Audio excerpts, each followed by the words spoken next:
Hello, and thank you for joining me today. Well, this is the Monday, October 13th edition of our video devotionals. Thank you so much for joining us today and hope your Monday is going well.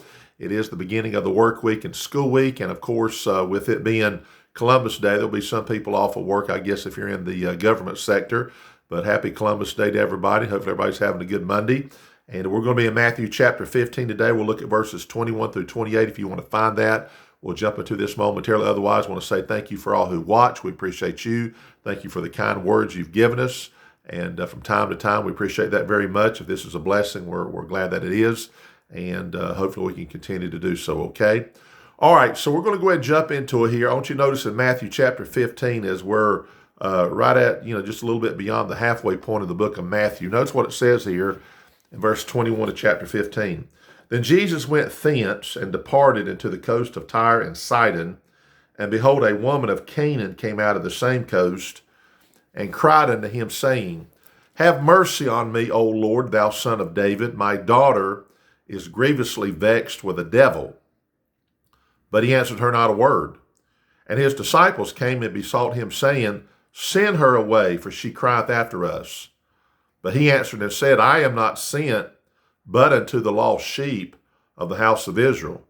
Then came she and worshipped him, saying, Lord, help me. But he answered and said, It is not meet or proper. It is not meet to take the children's bread and to cast it to dogs. And she said, Truth, Lord, yet the dogs eat of the crumbs which fall from their master's table.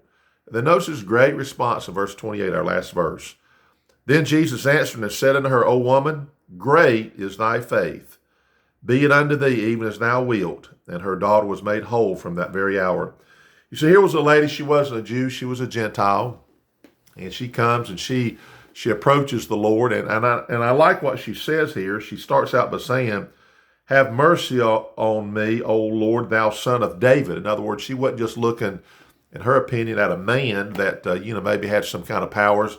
But the fact that she said, O Lord, thou son of David. Now that took some knowledge to understand who Jesus was and the position that he had as far as having that lineage to David. Because, one day, because of the lineage of David, then Jesus will sit on the throne of David one day when Jesus, of course, is king during that time of reign here on earth, that 1,000 year reign of Christ.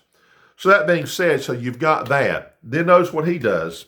Doesn't answer her a word. Even the disciples get rattled and say, Look, tell her to go away. Then he says, I am not sent but unto the lost sheep of the house of Israel. She's not one of us. She's not my concern. I'm here to take care of the Jewish people. I'm here to take care of them. She's not our concern because she's not of our literal natural descent.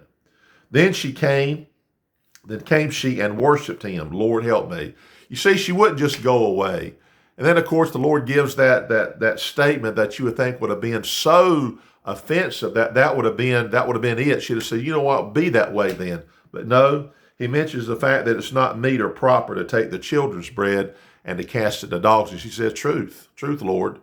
But even the dogs can eat of the crumbs that fall from the master's table.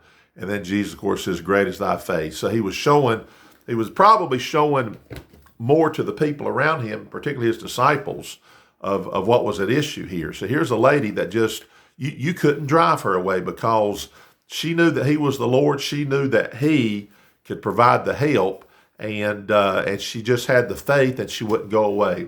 You know what that tells me? It seems like every generation, but look, I'm a pastor. I stand in the pulpit and I preach sermons. Look, and I know I'm not the Lord. I'm not perfect. I know I'm sure I've said things that I said because I could have been angry, upset about something or whatever it is, and be preaching the truth, and yet not even maybe even saying in the right way, maybe in the right spirit. But here's the thing, though, we know the Lord never did that. But I do find, though, that there are people seemingly that if they have very little faith, it doesn't take much before they're just gone. They just, they get offended very easily. But you take somebody who walks with God, and they know the Lord, and they understand. They see life as God would see life, and they hear the preaching of the truth. Number one, the truth itself is what they need. It's what they want. And all of us don't necessarily like to be called out when we're wrong about something. But here's a lady, though, that showed her faith indeed, because Jesus, by ignoring her, the disciples having no support of her, and then Jesus trying to make a statement that says, I'm not responsible for you, really. I'm here. I got a mission here to reach the Jewish people. And then, of course, he says, no one would take food and hand it to the dogs and not feed their family. He wasn't calling her a dog, but he was showing a priority there. And she says, yeah, that is true. But even dogs can eat crumbs that fall from the master's table. I'm not asking for much, but I'm asking from you, and I'm asking for help. What a great illustration of great faith. I hope we have enough faith that when we go through life that we can kind of take some things, and literally, of course, take the truth of things. But it just seems like there's people, bam, they're just gone. They're upset. They're here, there, and everywhere. Go somewhere else, upset, mad. And it's usually because of their lack of faith. And just can't take much of anything. But when you know the Lord and the trials that come into our lives, you don't get mad at him. You don't say, man, why is this happening to me? Get all upset. Look, you look at it and say, look, the Lord's in control. He can do anything he wants to. He is a merciful God, and God can help us, and God can help you. And that's the important thing, okay? All right, we're going to stop right there again. Have a great Columbus Day, Lord willing. We'll see you back tomorrow, and thank you for watching.